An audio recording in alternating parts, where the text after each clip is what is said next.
السلام عليكم ورحمة الله وبركاته. إن الحمد لله نحمده ونستعينه ونستغفره ونؤمن به ونتوكل عليه ونعوذ بالله من شرور أنفسنا ومن سيئات أعمالنا. من يهده الله فلا مضل له ومن يضلل فلا هادي له، وأشهد أن لا إله إلا الله وحده لا شريك له، وأشهد أن محمدًا عبده ورسوله. أما بعد، فأعوذ بالله السميع العليم من الشيطان الرجيم. يا أيها الذين آمنوا اتقوا الله حق تقاته ولا تموتن إلا وأنتم مسلمون. يا أيها الناس اتقوا ربكم الذي خلقكم من نفس واحدة وخلق منها زوجها وبث منهما رجالا كثيرا ونساء، واتقوا الله الذي تساءلون به والأرحام، إن الله كان عليكم رقيبا. يا أيها الذين آمنوا اتقوا الله وقولوا قولا سديدا يصلح لكم أعمالكم ويغفر لكم ذنوبكم، ومن يطع الله ورسوله فقد فاز فوزا عظيما. أما بعد، فإن أحسن الكلام كلام الله، وخير الهدي هدي محمد صلى الله عليه وسلم، وشر الأمور محدثاتها، وكل محدثة بدعة، وكل بدعة ضلالة، والضلالة في النار. أما بعد، فأعوذ بالله السميع العليم من الشيطان الرجيم. يا بني آدم قد أنزلنا عليكم لباسا يواري سوآتكم وريشا، ولباس التقوى ذلك خير، ذلك من آيات الله لعلهم يذكرون۔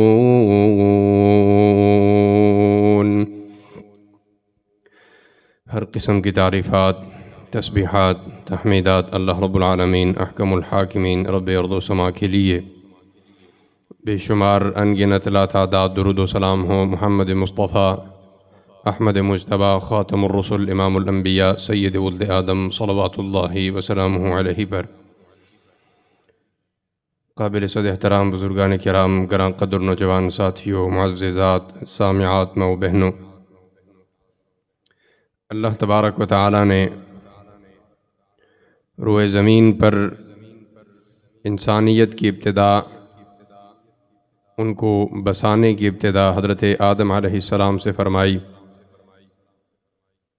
اور اللہ تعالی نے فرمایا خلق منہا زوجہا، اس سے اللہ تعالی نے ان کا جوڑا بنایا اور انسانوں میں دو صنفیں پیدا فرمائیں، ایک مرد اور ایک عورت۔ ان کے ساتھ ان کے درمیان تعلق سے اللہ تعالیٰ نے بث منہما رجالا و نساء، زمین میں مرد اور عورتوں کو پھیلا دیا۔ اس کی بنیاد وہ پہلے مرد اور عورتوں کا نکاح کے ساتھ آپسی تعلق تھا۔ اللہ تعالیٰ نے اس صنف کے پیدا کرنے کے بعد ان کو ایک دوسرے کے حقوق باور کروائے، ایک دوسرے کے وہ مسائل جس میں وہ کمزور ہوں اس پر وہ ایک دوسرے کے حق اللہ تعالیٰ نے مقرر فرمائے۔ لیکن محمد الرسول اللہ صلی اللہ علیہ وسلم کی بعثت سے قبل ہم اگر معاشرے کو دیکھیں تو معاشرہ جہاں پر دیگر خرابیوں میں ملوث تھا، وہیں پر ایک بڑی خرابی یہ تھی کہ دونوں صنفوں کو اپنے حقوق کے معاملے میں بہت زیادہ غفلت تھی۔ مثلا مردوں کو اللہ تعالیٰ نے فوقیت دی، ایک درجہ بلندی دی، تو انہوں نے اس بلندی کو، اس فوقیت کو اپنے لیے خدا کا درجہ بنا لیا، اور انہوں نے وہ حدود و قیود معاشرے پر لاگو کیں کہ جن حدود و قیود کا کوئی سوال پیدا نہیں ہوتا تھا، اور عورتوں نے اپنے آپ کو اس مقام سے اس قدر گرا لیا کہ جو معاشرے کے فتنے کا سبب بننا شروع ہوا۔ سو جب نبی صلی اللہ علیہ وسلم تشریف لائے، اس کو بند کر دیں،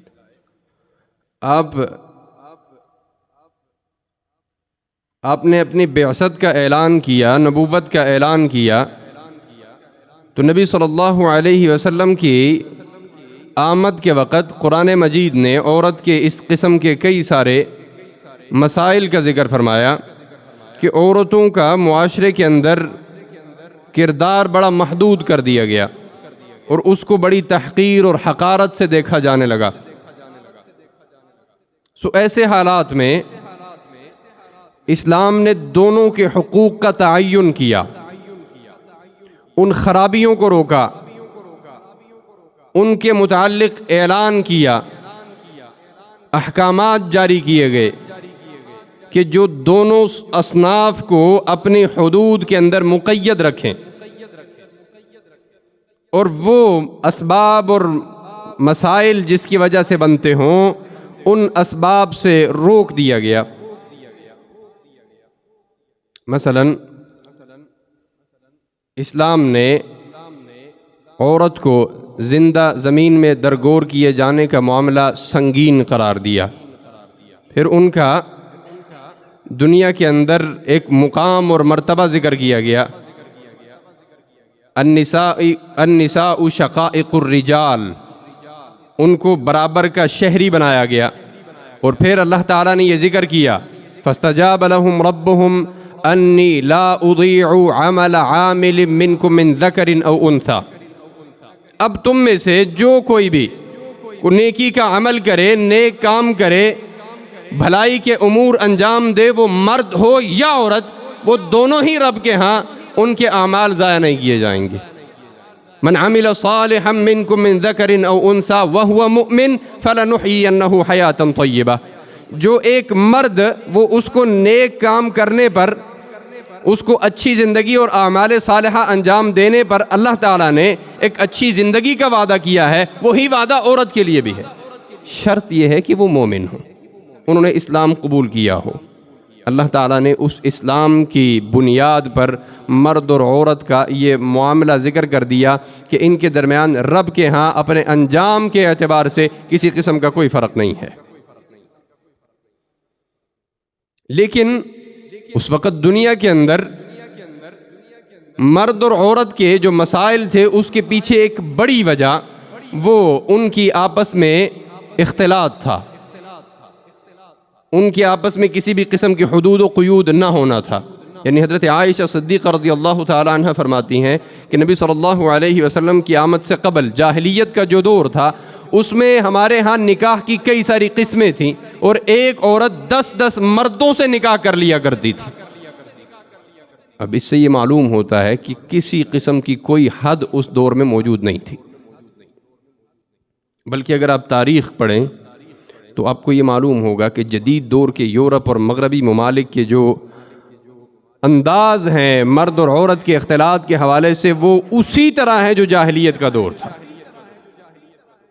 ادننگی عورتیں معاشرے میں گھومتی نظر آتی، مردوں کو بھی اپنا جسم ڈھانپنے کی کسی قسم کی ضرورت محسوس نہ ہوتی، یہاں تک کہ کعبۃ اللہ کا طواف، رب کے گھر کا طواف، جو حج اور عمرے کی سعادت حاصل کرنے کے لیے لمبے لمبے سفر کر کے مکہ میں آتے، اہل مکہ نے یہ جہالت اس وقت رائج کر دی کہ ان باہر سے آنے والوں کو اگر لباس نہ ملے تو اپنا لباس پہننے کی اجازت نہیں ہے، ننگے جسم کے ساتھ وہ کعبہ کا طواف کریں گے۔ یہ جاہلیت کا ایک ہمارے سامنے اس کی ایک جھلک ہے، ایک عکس ہے کہ انہوں نے ہر قسم کی حدود و قیود ختم کر دیں اور اس قسم کی حیا باختہ اعمال وہ انجام دینے لگے کہ مرد اور عورت کے درمیان اس قسم کا کوئی فرق باقی نہ رہے اور یہ فتنہ معاشرے کے اندر پھیلتا چلا جائے۔ عزیزان گرامی، نبی مکرم صلی اللہ علیہ وسلم نے فرمایا میں اپنے پیچھے جو چھوڑ کر جا رہا ہوں اس میں مردوں کے لیے سب سے بڑا فتنہ عورتیں ہیں۔ فتنے سے کیا مراد ہے؟ وہ آزمائش ہے، جس میں انسان رب کے مقرر کردہ حدود و قیود کا خیال نہ رکھے تو پھر انسان اس آزمائش میں، اس دلدل میں ایسا پھنستا چلا جاتا ہے کہ اس کا ایمان اس سے جاتا رہتا ہے۔ اسلام نے سب سے پہلے یہ اعلان کیا، یا بنی آدم قد انزلنا علیکم لباسا۔ اے بنی آدم، اللہ چاہتا تو انسان کو ننگا ہی دنیا میں بھیج دیتا، برہنہ بھیج دیتا، اس کو بغیر لباس کے دنیا میں بھیج دیتا، اور بغیر لباس کے اس دنیا کے نظام کو رب چلا دیتا۔ اللہ کے لیے کچھ مشکل نہیں تھا، لیکن رب نے انزلنا علیکم لباسا، رب نے دنیا میں انسان کو بھیجا اور پھر اس پر لباس نازل کیا، پہننے کے لیے کپڑا اتارا۔ یواری سوآتکم وریشا، اس لیے کہ اس سے وہ اپنے ستر کو ڈھانپیں، اپنی شرمگاہوں کو ڈھانپیں، اپنے پردے کا خیال رکھیں، ایک دوسرے کی نظروں کے حفاظت کا سامان پیدا کریں۔ اللہ تعالیٰ نے صرف انسان کو بسا نہیں دیا، بھیج نہیں دیا، صرف انسان کو زمین پر اتار نہیں دیا، کھانے پینے کے طریقے نہیں سکھلا دیے، بلکہ جینے کی تہذیب اور تمدن اور ثقافت نازل فرمائی۔ اس جہالت سے بھرپور انسانی معاشرے کے اندر اللہ تعالیٰ نے تہذیب کی وہ انتہائی بہترین چادر نازل فرمائی جس کے نیچے انسانیت نے سر چھپایا اور جینے کے آداب سیکھے۔ سو اللہ تعالیٰ نے پھر اس مرد و زن کے درمیان تعلق کو صرف ایک بندھن سے جائز قرار دیا اور اس کا نام رکھ دیا نکاح، اور کہا کہ جو مرد اور عورت ایک دوسرے سے نکاح کے رشتے میں وہ بندھے ہوئے نہیں ہیں وہ ایک دوسرے کے لیے حرام ہیں۔ حرمت کا کیا معاملہ ہے؟ کیا اس کا کیا مطلب ہے؟ کیا صرف صحبت و مباشرت اور جسمانی تعلق حرام ہے؟ نہیں، ان کی آپس میں بلا ضرورت بات چیت حرام ہے، بلا ضرورت ایک دوسرے کو دیکھنا تک حرام ہے۔ ایک دوسرے کے لیے اللہ تعالیٰ نے اس قدر سخت احکام نازل فرمایا قرآن مجید میں، جو تہذیب کی سب سے بڑی دلیلیں اور مثالیں دنیا کے اندر کسی اور قوم اور دین کے اندر نہیں پائی جاتی۔ سو اللہ تعالیٰ نے قرآن مجید میں ذکر کیا کہ سب سے پہلے ایک عورت، وہ اس کی عزت کی حفاظت ہر ایک پر لازم ہے۔ ان الذین یرمون المحصنات الغافلات المؤمنات، ایک عورت ہے وہ بڑی نیکوکار ہے، وہ اپنے کام سے کام رکھنے والی ہے، اپنے گھروں میں رہنے والی ہے، مومنہ ہے، اللہ پر ایمان لائی ہے، محمد رسول اللہ صلی اللہ علیہ وسلم کے دین کی ماننے والی ہے۔ اس کے متعلق کوئی بندہ اس کی عزت پر حرف ڈالے، اس کے خلاف کسی قسم کا ایسا پروپیگنڈا جاری کرے جس سے اس کی عزت پر حرف آ جائے، لعنوا فی الدنیا والآخرہ، اس پر دنیا آخرت میں رب نے لعنت ڈال دی ہے، وَلَهُمْ عَذَابٌ عَظِيمٌ، اور قیامت کے دن اس کے لیے بہت بڑا عذاب ہے، کیونکہ رب نے اس کی عزت کی حفاظت ایک مسلم پر، ایک مسلمان پر لازم قرار دے دیا۔ اب جو بدبخت اس قسم کی اللہ رب العزت کی طرف سے مقرر کردہ حدود و قیود کو نہ تسلیم کرے، اس کے لیے لعنت ہے اور بہت بڑا عذاب ہے۔ اور پھر اللہ تعالیٰ نے وہ حدود مقرر فرمائیں جس سے انسان مرد اور عورت کے اس تعلق کی طرف بڑھتا ہے جو اس کے دین اور دنیا دونوں اجاڑنے کا سبب بنتی ہیں، جو انسان کو واپس جاہلیت کے اس دور پر لے جاتی ہیں، جو انسان کو جدید دور کی اپنی جنسی ہوس کے ہاتھوں مجبور ہو کر ایسے اعمال انجام دینے پر مجبور کرتی ہیں جو انسان کی دین کو کھا جاتی ہیں۔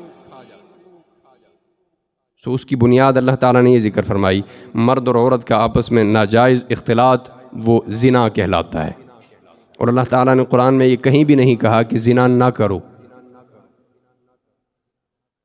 کہیں بھی اللہ تعالیٰ نے یہ حکم نہیں نازل فرمایا کہ زنا نہ کرو، بلکہ اللہ تعالیٰ فرماتے ہیں وَلَا تَقْرَبُوا الزِّنَا، زنا کے قریب نہیں جانا۔ اب یہ قریب نہ جانے کا کیا مطلب ہے؟ فرمایا ایک بندہ جو کسی خاتون کے ساتھ جس کے ساتھ اس کا تعلق نہیں ہے اور وہ اس سے کسی بھی قسم کا تعلق برقرار رکھنے کے لیے اپنی آنکھوں سے سب سے پہلے اس کے حسن کا جائزہ لیتا ہے، اس کے ظاہری جسمانی کشش کا جائزہ لیتا ہے، یہ اس کی نظر کا جو استعمال ہے یہ اس کی زنا کی ابتدا ہے، یہ اس کی آنکھ کا پہلا زنا ہے۔ پھر وہ اس کے ساتھ اپنی بات چیت بڑھانے کے لیے اس چینی چپٹی باتوں کا آغاز کرتا ہے اور خوبصورت باتوں سے اس کو اپنے جال میں پھانسنے کی کوشش کرتا ہے، تو وہ جو کان وہ باتیں سنتی ہیں، وہ کان بھی اس کا زنا کرتے ہیں. پھر اس کی زبان اس معاملے میں بڑھتی چلی جاتی ہے. اور محمد رسول اللہ صلی اللہ علیہ وسلم نے فرمایا، انسان سمجھتا ہے کہ زنا صرف شرمگاہ کا کام ہے. فرمایا شرمگاہ یا تصدیق کرتی ہے یا تکذیب کرتی ہے. اس سے پہلے کے جو سٹیج ہیں وہ انسان بڑی خوشی سے طے کر رہا ہے. سو یہ جو تعلق ہے اور اس پر سختی اللہ تعالیٰ نے نازل یہ فرمائی، الزانیۃ والزانی فاجلدوا کل واحد منہما 100 جلدہ. اگر کوئی بندہ ایسا بندہ جس نے زنا کر لیا اور وہ ابھی شادی شدہ نہیں ہے، اس کو 100 کوڑے لگائے جائیں گے. لیکن اگر کسی نے شادی کرنے کے بعد بھی اس قسم کا راستہ اپنایا تو فرمایا اس کے لیے سزا یہ ہے کہ اس کو زمین میں آدھا گڑھا کھود کر اس کے آدھا جسم اس کے اندر دھنسا دیا جائے گا، اور پھر اس پر اس وقت تک پتھروں کی بارش کی جائے گی کہ جب تک اس کو موت نہ آ جائے. اس قدر سختی کس لیے ہے؟ دنیا کے اندر تہذیب کی حفاظت اللہ رب العزت کا مقصد ہے. انسان کو انسانیت سکھلانا، آداب سکھلانا، یہ اسلام کی بنیادی تعلیم ہے. اور اللہ تعالیٰ نے اس کے لیے ایک معاشرتی نظام مقرر کر دیا. سورۃ النور اس کے اندر سب سے بنیادی حیثیت رکھتی ہے قرآن کے اندر. اور یہ حکم دیا، قل للمؤمنین یغضوا من ابصارہم. نبی صلی اللہ علیہ وسلم آپ مومنین سے کہیے کہ وہ اپنی نظریں جھکا کر رکھیں. ویحفظوا فروجہم، اور وہ اپنے شرمگاہوں کی حفاظت کریں. ذالک ازکیٰ لہم، یہ ان کے لیے زیادہ بہتر ہے. وقل للمؤمنات، اور آپ مومنہ عورتوں سے کہیے، یغضضن من ابصارہن، وہ اپنی نظروں کو جھکا کر رکھیں. ویحفظن فروجہن، اور وہ اپنی شرمگاہوں کی حفاظت کریں. ولا یبدین زینتہن، اور وہ اپنی زینت کو ظاہر نہ کریں. الا ما ظہر منہا، ہاں مگر جو ظاہر ہو جائے، اس سے مراد ہاتھ اور پاؤں ہیں. ولا یضربن بخمورہن علی جیوبہن، اور وہ اپنے جو چادریں ہیں اس کو اپنے سینوں پر پھیلا کر رکھیں. ولا یبدین زینتہن الا لبعولتہن، ہاں وہ اپنی زینت کو صرف اپنے خامندوں پر ظاہر کر سکتی ہیں. او آبائہن، یا اپنے باپوں کے سامنے، یعنی اپنا چہرہ اور گھریلو جو عام چلنے پھرنے کا وقت ہے اس کے اندر. الا لبعولتہن او آبائہن او ابناء بعولتہن، یا اپنے باپ کے سامنے، یا اپنے خامند کے کسی اور بیوی سے ہونے والے بیٹوں کے سامنے، یا اپنے بیٹوں کے سامنے، یا اپنے بھانجوں کے سامنے، یا اپنے سسر کے سامنے. یہ چند رشتے اللہ تعالیٰ نے ذکر فرمائے جن کے ساتھ اللہ تعالیٰ نے چہرے کا عمومی پردہ نہیں رکھا. اس کے علاوہ احکامات یہ ذکر فرمائے کہ اگر ایک خاتون، ایک گھر ہے اور اس گھر کے اندر آپ جانا چاہتے ہیں اور اس گھر کا آپ حصہ ہیں، تو آپ کے لیے حکم یہ ہے کہ اس دروازے پر کے اندر سے داخل ہونے سے پہلے آپ نے اس پر دستک دینی ہے. وَإِذَا بَلَغَ الْأَطْفَالُ مِنْكُمُ الْحُلُمَ، بچہ گھر میں پلتا ہے اور پلتے پلاتے وہ پرورش پاتے ہوئے بڑا ہو گیا، اور یہاں تک کہ وہ حلم، وہ ایسی عمر کو پہنچ گیا جس کو سن بلوغت کہتے ہیں، اس کے بعد اس گھر میں داخل ہونے سے پہلے وہ دستک دے گا. فَلْيَسْتَأْذِنُوا كَمَا اسْتَأْذَنَ الَّذِينَ مِنْ قَبْلِهِمْ. اس سے معلوم ہوا کہ گھر میں داخل ہونے سے پہلے گھر کے مردوں کو لیے بھی ضروری ہے کہ وہ دستک دے کر، اجازت لے کر اس گھر میں داخل ہوں. کہیں ایسا نہ ہو کہ اس گھر میں موجود خواتین پر، ان کے سطر پر انسان کی نظر نہ پڑ جائے، ایسی نظر کہ جس کی اس کو اجازت نہیں ہے. اب اس کے لیے لازم کیا قرار دیا گیا؟ سب سے پہلے اجازت. اور اس کا آغاز وہ ابھی بلوغت کو پہنچنے والے بچوں سے کیا گیا. مردوں کا تو معاملہ پھر بہت زیادہ ہے. اور پھر اس کے بعد دوسری حد قرآن مجید نے یہ بیان فرمائی کہ آپس میں مرد و زن کی جو خلوت ہے اس کی شدت سے اس کو منع کر دیا گیا. خلوت کے بارے میں اللہ تعالیٰ نے کیا فرمایا؟ نبی مکرم صلی اللہ علیہ وسلم اسی طرح ایک مجلس میں کھڑے ہو کر آپ فرما رہے تھے کہ کسی بھی مرد کو یہ اجازت نہیں ہے کہ وہ اپنے کسی بھی عورت کے ساتھ جس کے ساتھ اس کا تعلق نہیں ہے، یعنی وہ اس کی بیوی نہیں ہے، اس کی ماں نہیں ہے، اور اس کے ساتھ وہ خلوت میں کسی قسم کا وقت گزارے۔ ایک صحابی کھڑے ہوئے فرمایا یا رسول اللہ دیور کے معاملے میں اب کیا فرماتے ہیں؟ کیونکہ دیور خاوند کا بھائی ہوتا ہے، گھر کئی مرتبہ ایسا ہوتا ہے کہ مشترک ہوتے ہیں، اس میں خلوت کے لمحات معاملات آ جانا کوئی اچھمپے کی بات نہیں انہوں نے سمجھی۔ تو نبی صلی اللہ علیہ وسلم نے فرمایا کہ جو الحم الموت، دیور موت ہے۔ اب موت کے کئی معنی یہاں پر شارحین حدیث نے فرمایا کہ اس کا سب سے بہتر معنی جو سمجھ آتا ہے وہ یہ کہ جس طرح موت سے انسان بھاگتا ہے اور بچنے کی کوشش میں لگا رہتا ہے، اس طرح ایک عورت کو اپنے دیور سے خلوت کے معاملات سے بچت کرنے کی ضرورت ہے، کیونکہ یہ فتنوں کی ابتدا یہاں سے ہے۔ نبی صلی اللہ علیہ وسلم نے فرمایا مرد اور عورت جب آپس میں خلوت میں ہوتے ہیں تو ان کے ساتھ تیسرا شیطان ہوتا ہے۔ یہ اللہ تعالیٰ نے احکامات کی سختی بیان فرمائی۔ جب اسلام نے اجازت کے احکامات نازل فرمائے تو عربوں کو اس بات کی سمجھ نہ آئی، اور انہوں نے سمجھا کہ اجازت کا مطلب یہ ہے کہ گھر میں کوئی ہو تو چلو اس کا پتہ لگ جائے کہ اندر کوئی ہے یا نہیں ہے۔ تو نبی صلی اللہ علیہ وسلم ایک دن اپنے حجرے میں تشریف رکھتے تھے، تو ایک عربی نے اوپر سے، آپ کی جو حجرے کی دیواریں تھیں وہ چھوٹی تھیں، یعنی ایک انسانی جو قد ہے اس سے چھوٹی، اور اس کے اوپر سے انسان اندر جھانک سکتا تھا۔ تو اس عربی نے اندر جھانک کر دیکھا، کیونکہ داخل تو نہیں ہوا، اس نے کہا داخل ہونے کے بجائے میں جھانک کر دیکھ لیتا ہوں، اجازت لینا اور کھٹکھٹانے کی ضرورت کیا پیش آئے گی۔ تو نبی صلی اللہ علیہ وسلم نے اس کو دیکھا، فرمایا تمہیں معلوم نہیں ہے کہ اللہ تعالیٰ نے اجازت لینے کا حکم دیا ہے؟ اللہ کی قسم اگر مجھے پتا ہوتا تو جھانکنے والا ہے تو میں تیری آنکھوں میں کچھ چبھو دیتا تاکہ تجھے سمجھ آتی کہ یہاں پر جھانکنے کا مطلب یہ ہے کہ گھر کے پردے کو برقرار رکھنا ہے۔ اس لیے نبی صلی اللہ علیہ وسلم نے اس میں اس قدر سختی فرمائی۔ اور عورت کے معاملے میں نبی صلی اللہ علیہ وسلم ایک ریاستی منصب پر تھے، اور آپ مرد اور عورتوں سے بیعت لیا کرتے، مردوں کے ہاتھ پر اپنے ہاتھ کو ان کے ہاتھوں پر رکھ کر بیعت لیتے، لیکن عورتوں سے آپ نے کبھی بھی ان کے ہاتھ کو مس نہیں کیا، اس کو چھوا تک نہیں ہے، کیونکہ نبی صلی اللہ علیہ وسلم نے آغاز کیا اس دعوت کا اور اس امت پر یہ لازم کر دیا۔ اور اللہ تعالیٰ نے اللہ کے نبی کو یہ حکم دیا، یا ایھا النبی قل لازواجک وبناتک ونساء المؤمنین، اے نبی صلی اللہ علیہ وسلم آپ اپنی بیویوں کو، اپنی بیٹیوں کو اور عام مومنہ عورتوں کو حکم دیجئے کیا یدنین علیہن من جلابیبہن، کہ وہ جب بھی گھروں سے نکلیں تو اپنے اوپر بڑی بڑی چادریں اوڑھ لیا کریں۔ ذالک ادنیٰ ان یعرفن فلا یؤذین، یہ اس لیے ہے کہ کہیں ان کو پہچان کر لوگ کسی قسم کی تکلیف نہ پہنچا دیں۔ اب اس سے یہ معلوم ہوا کہ ان کو پہچان چھپانا مقصد ہے۔ خواتین کے لیے معاشرے میں چلتے ہوئے پردہ اس طرح کا اپنانا چاہیے جس سے ان کی پہچان چھپے، ان کے ظاہری حسن و جمال کی جو صورتیں ہیں وہ چھپ جائیں اور مردوں پر وہ ظاہر نہ ہوں۔ اس لیے اللہ کے نبی صلی اللہ علیہ وسلم نے اس مسئلے میں بڑی سختی فرمائی، جن میں سے یہ دو حدیثیں آپ کو معاملہ سمجھا دیں گی۔ ایک یہ کہ فرمائیں وہ جو عورت اپنے جسم پر خوشبو لگائے، اپنے قدم کو زمین پر پٹکے اور اس طرح مردوں کے گروپوں کے پاس سے گزرے کہ اس کا مقصد یہ ہو کہ ان کو میری آمد کا پتہ لگے، فرمایا فہی زانیہ، وہ بدکار عورت ہے۔ اب یہ کس قدر سختی ہے؟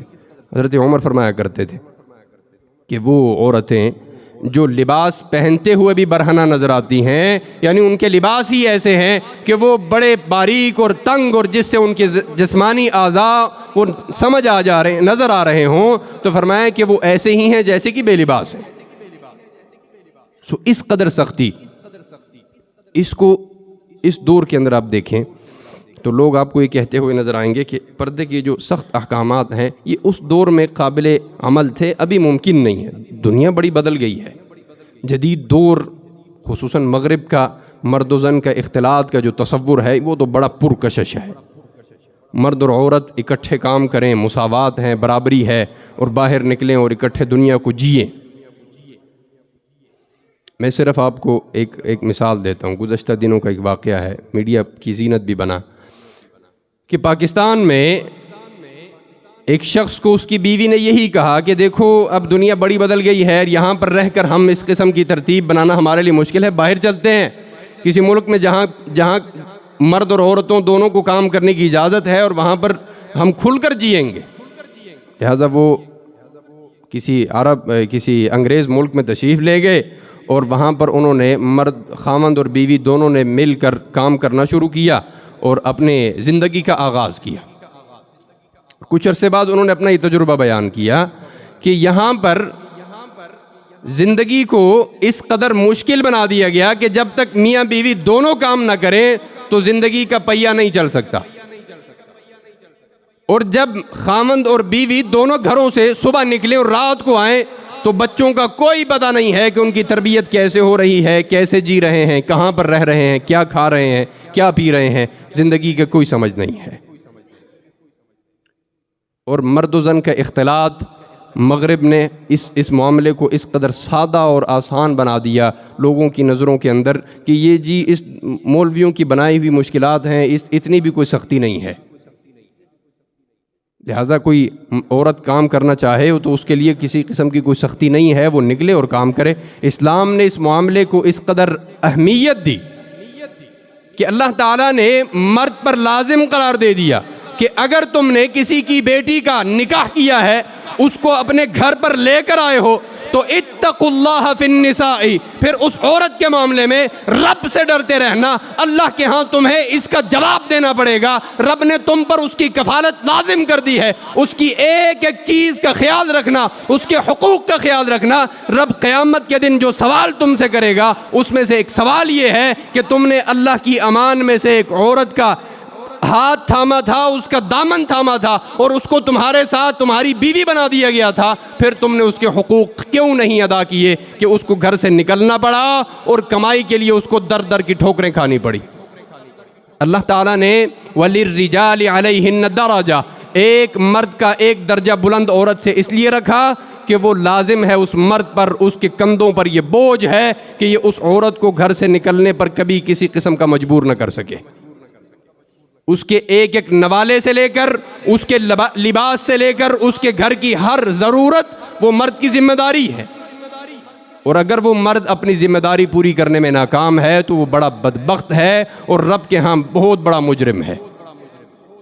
اس لیے اللہ تعالیٰ نے عورت کو گھر بیٹھنے کا حکم دیا کہ اس کا خاوند نکل کر کام کرے، اور جاہلیت، مغرب نے واپس جاہلیت کا دور لے آئے اور ہمیں یہ کہا کہ عورت کے بڑے حقوق ہیں، جبکہ عورت کے حق کیا ہیں؟ نبی صلی اللہ علیہ وسلم سے پوچھا گیا، یا رسول اللہ میں مرد ہوں، میں کسی سے حسن سلوک کرنا چاہتا ہوں، اچھا سلوک کرنا چاہتا ہوں، مجھے فرمائیے کہ میرے حقوق کی، میرے اچھے حسن سلوک کی سب سے زیادہ مستحق کون ہے؟ فرمایا امک، تیری ماں ہے، وہ جو تیرے گھر میں بیٹھی ہے، وہ جو ایک خاتون ہے، وہ صرف اس وجہ سے تیرے گھر میں بیٹھی ہے کہ وہ تیری پرورش کر سکے، تیرے باپ کی ضروریات کا گھر کے اندر خیال رکھ سکے۔